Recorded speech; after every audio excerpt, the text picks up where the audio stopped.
La Liga alza el telón este viernes 13 de agosto a las 21 horas. Lo hará en Mestalla con el encuentro entre el Valencia y el Getafe, pero ese será solo el preludio de un fin de semana y una temporada intensa en el que serán muchas las dudas, las sorpresas y las primeras revelaciones. Y lo vamos a repasar todo en clave fantasy. Vamos a hablar, por ejemplo, de los últimos fichajes que se han producido en la Liga, también de las inscripciones. ¿Alineamos o no a Depay? Repasaremos también los mejores partidos de la jornada y daremos los nombres de algunos de los jugadores más importantes que no podemos perder de vista.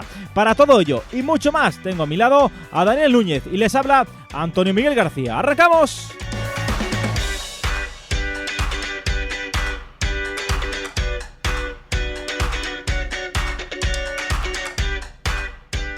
La Liga que empieza este fin de semana, como decíamos, lo vamos a analizar todo en el presente podcast y tengo ya a mi lado a Daniel Núñez. ¿Qué tal? Muy buenas, Dani. ¿Qué tal? Muy buenas. No sé tú, Dani, cómo vas a seguir este fin de semana de fútbol, pero yo lo tengo clarísimo. Lo voy a hacer a través de la aplicación de Jueguin para seguir toda la emoción del fútbol de este fin de semana. Además, podremos seguir en directo todos los eventos deportivos al minuto. Podremos gestionar también alertas en tiempo real de todos los resultados según las preferencias e intereses que marquemos, y podremos hacer de forma rápida y fácil con tan solo un clic. Ahí, además, podemos recopilar todos nuestros movimientos, premios, solicitar retiradas o realizar todos los depósitos que queramos. Ya lo sabéis, a través de la aplicación de Jueguin. Un fin de semana de fútbol en el que se alza el telón. Dani, ya teníamos muchas ganas, ¿no?, de estar por aquí, de analizar todo lo que se cierne a través de la Liga en este inicio de temporada. Pues sí, una temporada histórica porque no contaremos ya con Leo Messi, eso lo cambia todo prácticamente, ya ha sido presentado como jugador del PSG y tenemos una temporada mucho más apasionante, diría, incluso baja el nivel de la Liga por la salida del argentino, pero yo creo que se queda un curso con muchos atractivos pese a esta gran baja y con alicientes interesantes, tanto en jugadores como en equipos. Y lo primero que vamos a hacer en este podcast es analizar las últimas llegadas que han aterrizado a la Liga o que han cambiado de equipo, que en este caso son bastantes los movimientos que se han producido.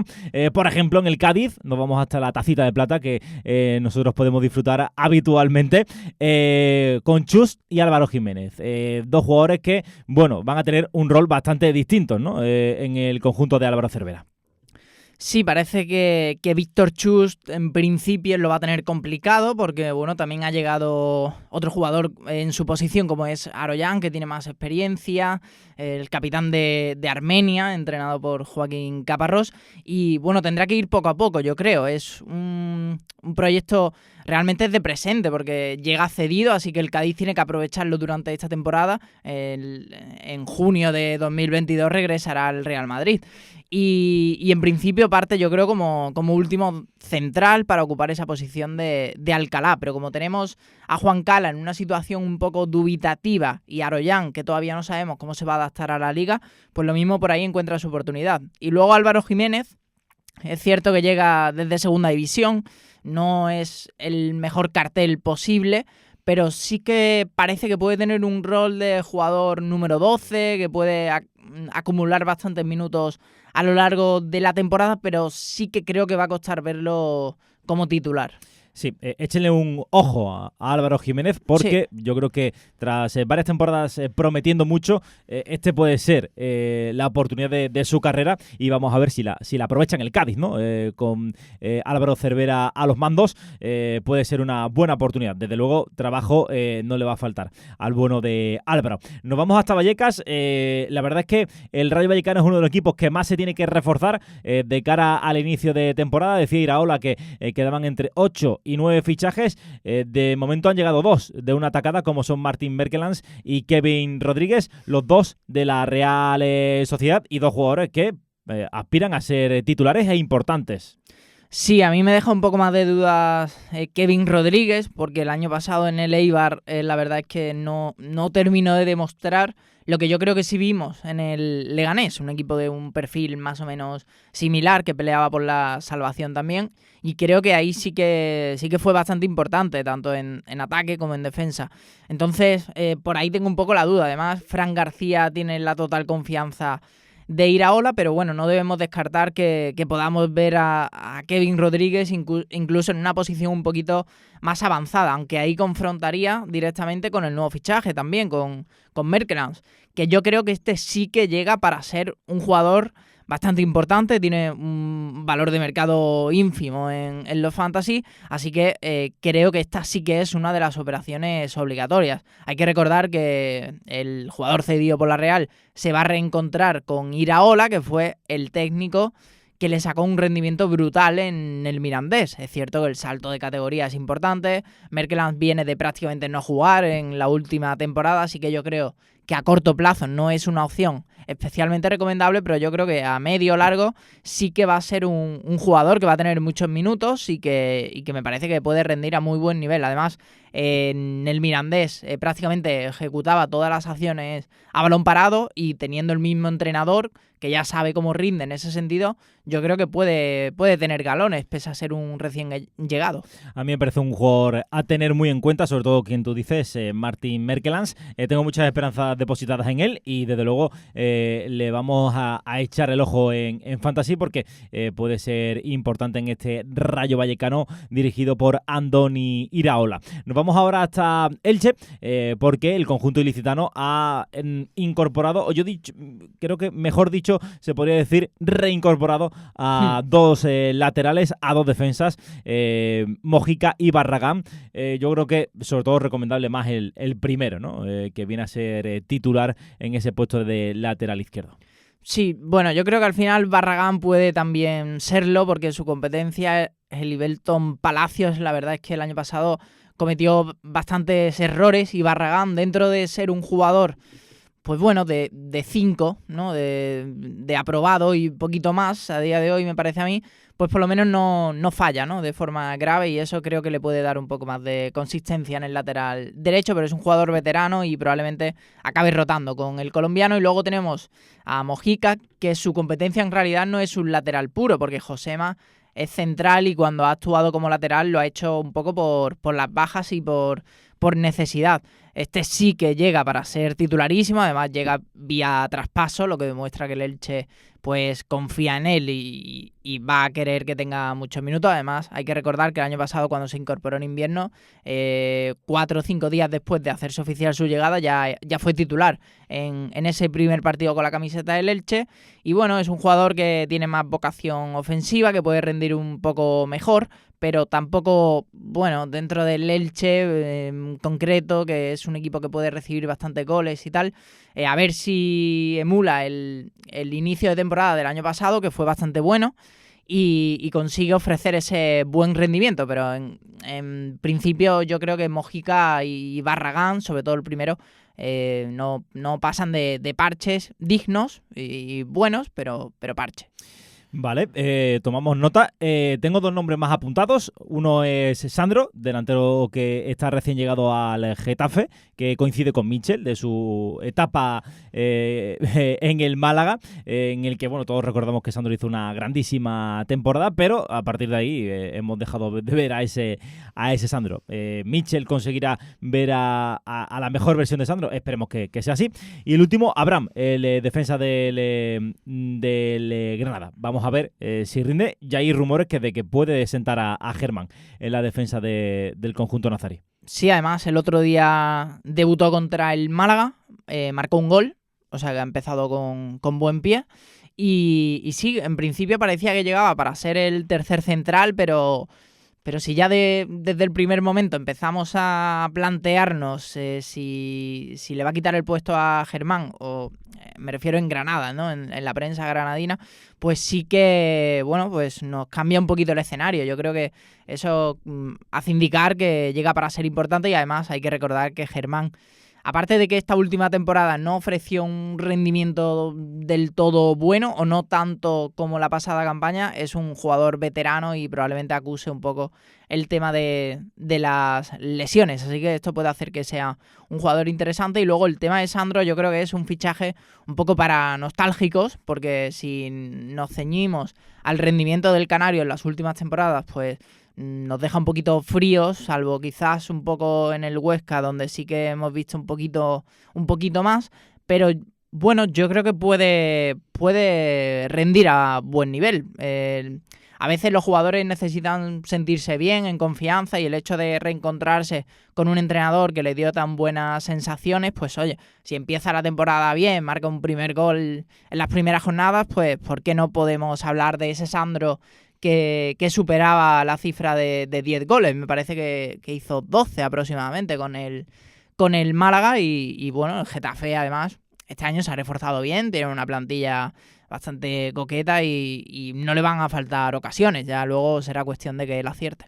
Veremos si termina dando ese pasito adelante que muchos esperamos de él. Yo tengo ciertas esperanzas depositadas en él. Es joven todavía. Cuando estaba en el Málaga tenía 21 años. Sí, ex jugador del Málaga y ahora jugador del Getafe. Antes de irnos al segundo bloque del programa, en el que sí nos vamos a adentrar un poquito más en lo que viene siendo esta primera jornada del día, que como decíamos al principio, se abre con el Valencia-Getafe este próximo viernes 13 a las 21 horas.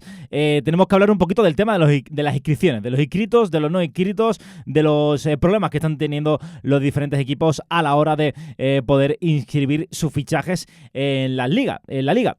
¿Por qué? Bueno, ya lo saben todos ustedes, ¿no? La pandemia, la crisis, el fútbol, bueno, pues está un poquito de capa caída y hay varios equipos que no han inscrito a ninguno de sus fichajes. Es cierto que hay algunos que a última hora parece que ya empieza a mover ficha. Uno de ellos es el Granada, que ha inscrito a Carlos Vaca. Todavía tiene que hacerlo con el propio Abraham, con Luis Abraham. Todavía no aparece en la plantilla de la liga, y tampoco Monchu, un jugador sobre el que hay ciertas expectativas también depositadas en tierras nazaríes. Pero el resto de equipos, estamos hablando del Alavés, jugadores como Manu García, en el que, bueno, también parece que tiene ciertas posibilidades de ser titulares en las primeras jornadas. De Leyen, que el año pasado fue indiscutible en el centro de la zaga. Loom, cedido por el Oporto, aparte de que está lesionado, no va a poder jugar esta primera jornada, pero todavía sigue sin estar inscrito. O el propio Pelistri. En el Barcelona, bueno, en el Barcelona ya todos sabemos un poquito la situación. Ni Kun Agüero, ni Eric García, ni Emerson, ni Memphis Depay. En el Valencia tenemos que hablar de Omar Alderete, el defensa cedido por el Hertha de Berlín. Tampoco ha sido inscrito hasta la fecha, y todo apunta a que, bueno, puede que se vaya a perder esta primera jornada. Y en el Betis tenemos el caso sobre todo de Rui Silva, el guardameta, aunque también tenemos que decir que Miranda o Yusuf Sabali, que también está lesionado, tampoco están inscritos. El último equipo, pues, bueno, los dos últimos equipos, el Celta, que todavía no ha inscrito a Chervi, a Dituro y Javi Galán, y el Levante, que está a la espera de poder hacer lo mismo con Soldado, Eric Franquesa y Morales. Morales, que no es fichaje, pero su renovación tardía hace que tenga que entrar en este apartado de fichaje, ¿no? O algo parecido a lo que le ha ocurrido a Messi. ¿Cómo gestionamos esta situación? Dani, me ha puesto una cara, si ustedes vieran la cara que me ha puesto, diciendo, bueno, gracias por el marrón, ¿no? A ver, es que es muy complejo porque esto puede cambiar en horas, porque se dan algunas salidas y ya entonces se permite la inscripción de jugadores. Quizás hay equipos que lo pueden tener un poco más complicado que otros. Los más sonados han sido Barcelona y Levante, cada uno en su escala, pero hemos repasado ya otros muchos nombres. Es decir, esto no es una cuestión de excepciones como ocurría hasta la temporada pasada. Prácticamente era noticia cuando un equipo no podía inscribir a sus jugadores. Al propio Levante le pasó con Malsa en la pasada temporada, pero bueno, como no estaba disponible, pues tampoco se apresuraron demasiado. Pero este año estamos hablando ya de prácticamente la mitad de los equipos con problemas para realizar estas inscripciones. Y bueno, pues probablemente casos tan claros como el del Barcelona, pues ahí sí que tenemos que ser bastante prudentes. Yo entiendo al usuario que se ha dejado una pasta en Memphis Depay y no puede contar con él en esta primera jornada, desde luego que es bastante frustrante, ¿no? Y también jugadores como Javi Galán, por ejemplo, si por lo que sea no llegase a tiempo. Lo que yo recomiendo es estar muy atentos al mercado, a las salidas que se vayan produciendo en la Liga Santander y especialmente en los equipos más afectados por esta situación, porque cada salida probablemente se traduzca en una nueva inscripción o incluso en más de una si el jugador que sale tiene un sueldo alto. Por lo demás, pues desde luego que ir con jugadores que están inscritos y que van a ser titulares suena mejor, sobre todo en las primeras jornadas, sí, porque no es momento de de cometer muchos fallos y además, como todos los usuarios están un poco justitos, porque está empezando la cosa, las plantillas no están definidas y tal, empezar con muy buen pie puede ser una forma de escaparse, ¿no? Luego ya esto es como una maratón y hasta la jornada 38 pueden pasar 1000 cosas, pero bueno, yo recomiendo eso, ser prudente porque quedarnos con 0 puntos de un jugador que no ha sido inscrito y que nos lo podríamos haber ahorrado, pues bueno, ahora si tenemos que elegir entre un jugador que a día de hoy, a falta de 48 horas, no está inscrito y otro que probablemente no vaya ni a tener minutos y sí que conste en la web de la liga, pues a lo mejor podemos arriesgar un poquito. Sí, yo recomiendo que esto, bueno, como tú bien decías, esto es una carrera a largo plazo. No hay que perder la paciencia ni mucho menos. A Depay no lo vendería, por ejemplo, me refiero. Exactamente, por ahí va, ¿no? No vendería a Depay, no vendería a otros jugadores como puede ser Javi Galán, Javi incluso. Galán, por ejemplo, Matías Dituro, que apunta que va a ser titular en el Celta. Ese tipo de jugadores, pues oye, aguantarlo. Otros, me dices... Alderete, bueno, tengo más dudas con Alderete, aunque parece que va a ser titular, pero bueno, pues Monchu, por ejemplo, que no sabemos cuál es su situación en el Granada. Savali está lesionado, no está inscrito, pues oye. Eric García, Emerson, que sabemos que tiene bastante competencia, bueno, con Agüero sin duda. Soldado incluso. Soldado seguro, sí. Ese tipo de jugadores, yo, actuando que sean jugadores muy seguros y que vayan a ofrecer un rendimiento importante en Fantasy, al resto lo vendería. Por cierto, Morales está en esa situación también. Sí. Es un jugador, no sé si top, pero al menos de la segunda línea. Sí. Y también se encuentra en esta situación pese a no ser un fichaje como tal. Sí. ¿No? Pues vamos a analizar ahora lo que viene siendo la jornada con los 2 partidos que nosotros consideramos que son los mejores de esta jornada 1.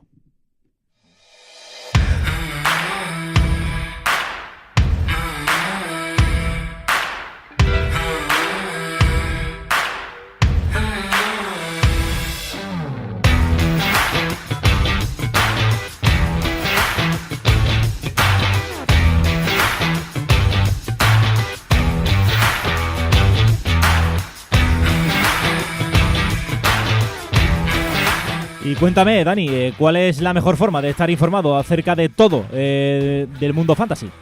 Bueno, yo creo que tú ya lo sabes, pero para el que no lo sepa, tiene que saber que Jueguin refuerza su apuesta por el fantasy con un blog que podéis encontrar en su URL, en jueguin.es/fantasy. Muy sencillito, jueguin.es/fantasy. Ahí tenéis todos los consejos que necesitáis para ser campeones en vuestras ligas. Y también tenemos un Twitter al que acudir y al que preguntar, ¿no? Al que hacer algunas cuestiones. Alguna preguntita, alguna duda fantasy, @jueguin.es de España. Es. Vale, vale, genial. Pues ya lo saben, toda esa información del mundo fantasy en jueguin.es/fantasy. Nosotros vamos a ir con los que consideramos los 2 mejores partidos de la jornada, pero si queréis vamos a repasar un poquito algunos de esos partidos en esta jornada 1. La verdad es que hay enfrentamientos bastante interesantes. La jornada empieza con el Valencia-Getafe, que comentábamos, pero también tenemos un Osasuna-Español, Mallorca-Betis, Cádiz-Levante, Alavés Real Madrid, Celta-Atlético de Madrid, Barcelona-Real Sociedad, Sevilla-Rayo Vallecano y los 2 últimos Villarreal-Granada y Elche-Athletic Club de Bilbao. Nosotros nos vamos a decantar sobre todo por el Barça-Real Sociedad en primer lugar. Yo creo que es el partido de la jornada sin ningún género de duda. Y desde luego un partidazo en toda regla. Si bien queda un poquito empañado porque el Barça no cuenta con Messi, no cuenta con los jugadores inscritos, no cuenta con Memphis Depay, tiene lesionado a Frenkie de Jong, que parece todo apunta a que no va a poder llegar a la cita. Ter Stegen, está el Barça, Lenglet también está tocadete. Yo creo que es la oportunidad de la Real, ¿no? Para meterle mano a este Barça en el Camp Nou. Yo creo que si la Real Sociedad quiere ganar en el Camp Nou, tiene que ser este fin de semana, ¿no? Además, después de lo ocurrido en la pasada temporada, la Real Sociedad, que siempre ha sido un equipo que se le ha dado especialmente mal al Barça, llegó el equipo azulgrana y en tierra visitante se impuso por una goleada que la verdad es que dejó en muy mal lugar al equipo donostiarra, y ahora pues yo creo que querrá un poco resarcirse. También es cierto que los donostiarras llegan en una situación no igual que la del Barça, pero sí que están los 3 olímpicos, que son Zubimendi, Merino y Oyarzábal, que bueno, vienen de un viaje largo, uso horario totalmente diferente en Japón. Oyarzábal, que viene de jugar Eurocopa y Juegos Olímpicos, es decir, que prácticamente no ha tenido vacaciones y a corto plazo parece que tampoco la va a tener, igual que Pedri, que se queda por la situación dramática y urgente del Barça. Y luego, pues, Merino y Zubimendi, que quizás sí que están un poquito mejor que Oyarzábal, pero también se encuentran en esa situación de tener que adaptarse de nuevo un poco a la vida española, ¿no? Os comentamos los 11 posibles que más o menos manejamos en estos momentos. En el Barcelona, Neto en portería, defensa de 4 con Jordi Alba, Ronald Araujo, Piqué y Dest. Emerson ya saben que no está escrito, no va a poder jugar este partido, o por lo menos de momento. En el centro del campo, Busquets, Sergi Roberto y Pedri. Pedri, que todo apunta a que va a ser titular. Medios azulgranas así lo confirman, porque es que no tiene a otro, el técnico Ronald Koeman. Y arriba nos encontramos con un tridente formado por Griezmann, Braithwaite y Yusuf Demir, el canterano. Un 11 pues repleto de parches, un poquito bastante cogido con pinzas. Vamos a ver cómo compite el Barça. En el caso de la Real Sociedad, tenemos a Remiro en portería, defensa de 4 con Gorosabel, Aritz, Lenormand y Diego Rico, que hay muchas expectativas puestas en él, el fichaje para el lateral zurdo, y más con Monreal tocado. En el centro del campo tenemos, ya aquí empiezan las dudas, tenemos Guevara, Guridi y Silva, aunque podrían entrar también tanto Martín Zubimendi como Mikel Merino, y arriba Isaac, Portu, Januzaj, a la espera de si Imanol Alguacil puede contar con Oyarzábal. Dime un resultado, dime cómo crees, cuáles son tus sensaciones, si crees que esto es un 2x2 o 1x2. Bueno, yo diría un empatito, un 1-1 probablemente, puede ser un resultado que... No te voy a decir que lo firme el Barça, pero la Real yo creo que casi seguro que sí lo firma, porque qué equipo, quitando Madrid y Atlético de Madrid, bueno, Atlético de Madrid incluso a veces lo ha llegado a firmar, ¿no? No firmaría un empate en el Camp Nou. Y bueno, el Barça, teniendo en cuenta la situación, tampoco sería un muy mal inicio.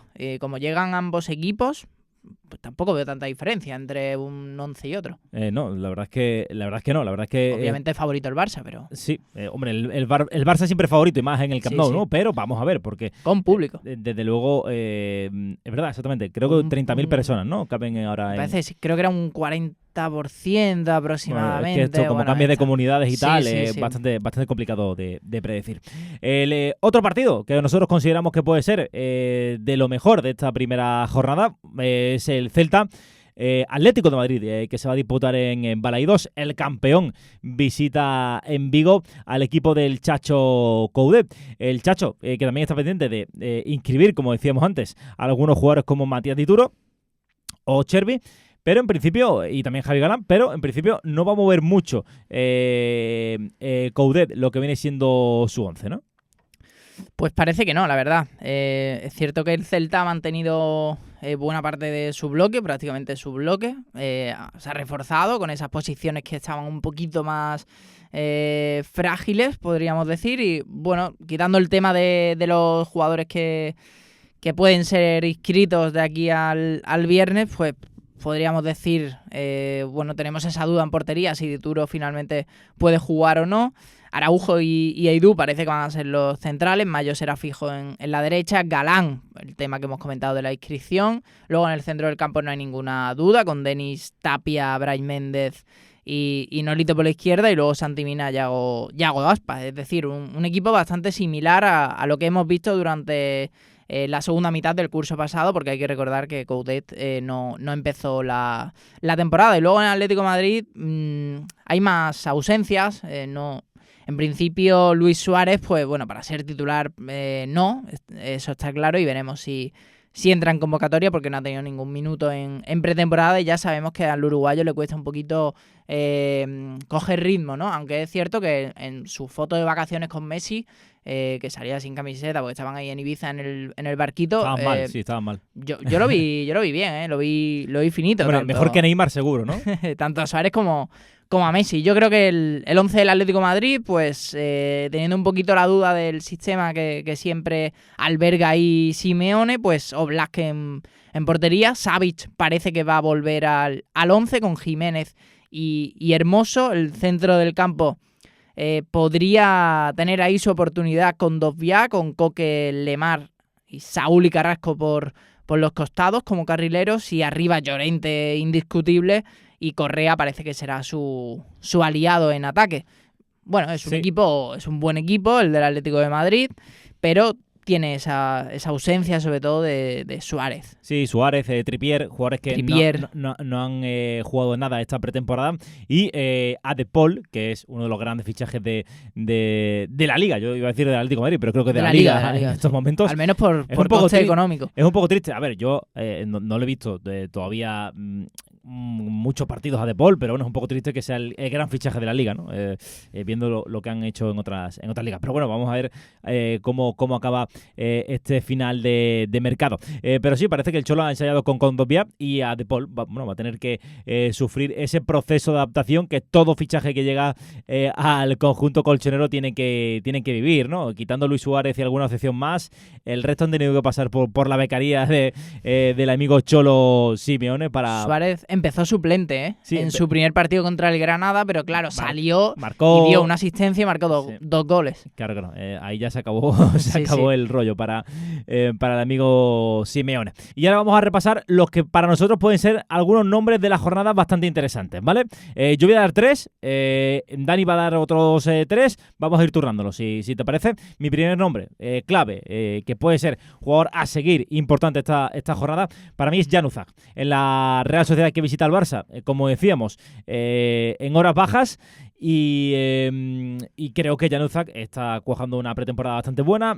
Hay muchos aficionados que piden su titularidad debido a ese buen nivel que está mostrando en este inicio de temporada, y creo que el belga se posiciona como un jugador clave. Creo que si está en buen estado de forma puede hacerle pupa a la defensa del Barça. Entonces, bueno, pues a pescar un poquito, ¿no? A pescar en ese río revuelto que es el Camp Nou, y a ver si Januzaj consigue darnos puntos en Fantasy.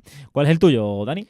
Pues yo empiezo con Ante Budimir, el jugador de Osasuna, que promete goles prácticamente, ¿no? Es un jugador que puede estar todo el partido sin aparecer, pero es oportunista y sabe estar en el sitio adecuado y en el momento exacto para rematar de cabeza o con el pie empujarla para adentro. Un delantero que creo que siempre es recomendable, nunca tiene un precio excesivamente elevado y bueno, se posiciona como titular en esta primera jornada y en muchas fases del campeonato, pese a la competencia que hay ahí con Quique García, que puede ser el jugador más similar por perfil. Vale, siguiente nombre, me parece un buen nombre, Ante Budimir. Se le voy a dar a Boulaye Dia, el delantero del Villarreal. Hay muchas expectativas puestas en él, yo tengo muchas ganas de verlo, y para este inicio de temporada, con este partido de la final de la Supercopa de Europa del Villarreal, creo que puede tener minutitos y creo que lo puede hacer bastante bien. Va a marcar un poquito en este inicio de temporada cuál puede ser su rendimiento a lo largo de un curso en el que pues yo le tengo bastantes expectativas puestas en él, y a ver si Emery consigue pues reforzar ese ataque con un jugador que puede ser clave, sobre todo porque el Villarreal juega Champions League esta temporada. Y yo voy con otro jugador que también estará en el Estadio de la Cerámica ese mismo día y a esa misma hora, pero en el equipo contrario, en el Granada.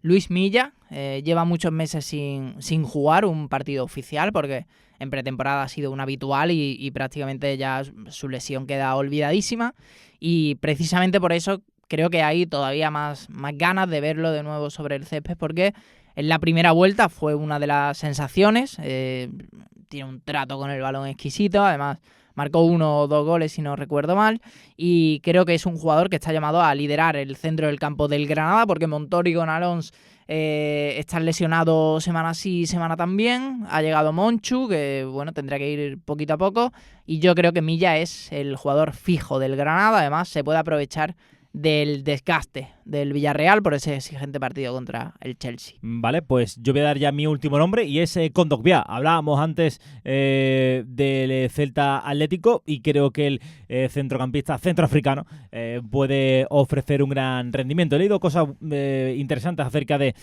lo que opina Simeone de él, de cuál puede ser su rol en este Atlético de Madrid, y creo que si es de la partida y si se une a la causa Simeone, puede ser un jugador muy, muy interesante, sobre todo para dar refresco a algunos de sus compañeros, que es siempre lo que se le ha echado un poco en falta, ¿no? Un poco en cara al Atlético de Madrid en anteriores temporadas, que se ha jugado siempre casi con un 11 muy base y sin apenas cambio. Así que Kondogbia es mi última fichita, pero el último nombre lo das tú, Dani.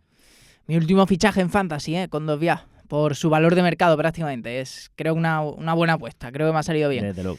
Y el último es Alex Berenguer, el jugador del Athletic Club. Esta pretemporada ha vuelto a marcar. Creo que no hay duda de que, aunque no es el delantero, sí es la referencia ofensiva del Athletic Club, porque Raúl García está desaparecido o estuvo desaparecido en la pasada temporada y no se le espera del todo. Villalibre no termina de cuajar y Sánchez todavía es un proyecto D.